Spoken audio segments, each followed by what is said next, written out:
Hi, my name is Isobel. I'm an Aviation Security Analyst for Osprey Flight Solutions, and I'll be delivering this week's update. This week, the Osprey system has registered a total of 2,842 incidents, and since last Thursday, the analyst team has published 37 alerts, of which 11 were critical. We've issued 2 critical alerts concerning a weaponised drone attack targeting the office of the Iraqi Prime Minister in the Green Zone in the capital Baghdad on the night of the 6th and 7th of November. 2 of 3 drones were reportedly downed by the Iraqi armed forces. However, 1 drone impacted the facility, causing non-fatal casualties and structural damage. The attack is suspected of being conducted by an Iranian-backed militant group in an attempted assassination of the Prime Minister, who was unharmed. There is currently an increased security posture in several areas of Baghdad, including the Green Zone, in the wake of national elections that occurred last month, the results of which have raised tensions in Iraq, particularly with Iranian-backed militant groups. We also issued a critical alert this week for the suspected Israeli airstrikes into Syria launched from over northern Lebanese airspace on the 8th of November.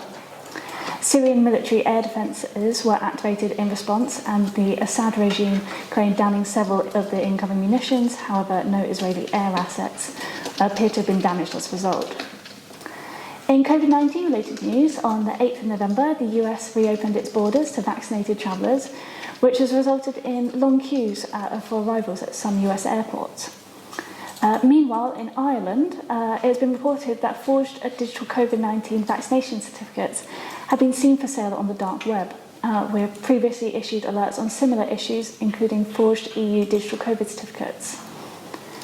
In other cyber-related news, a recent press release from China's Ministry of State Security detailed a series of cyber attacks carried out by an overseas spy intelligence agency, which targeted the information systems of several Chinese airlines, resulting in data theft.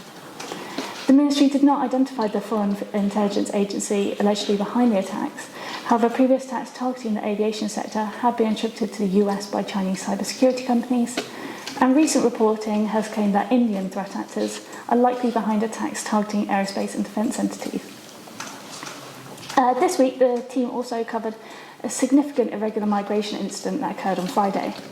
A commercial passenger flight from Casablanca to Istanbul diverted to Spain's Palma de Mallorca airport due to a passenger allegedly experiencing a medical emergency. Upon landing, more than 20 passengers forced their way off of the aircraft and onto the runway area, prompting security officials to temporarily close the airport. The individual who claimed he was unwell was taken to hospital but promptly released after medical staff realised he was feigning illness. While 12 of the passengers were detained by the authorities, the other passengers remain unaccounted for and appear to have exited the airport. On a lighter note, on Saturday, 4 kittens were located in the cabin of a cargo flight after it arrived in Hong Kong from Singapore.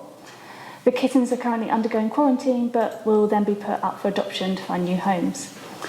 That's it for this week's update. Thank you for listening, and please join us again next week.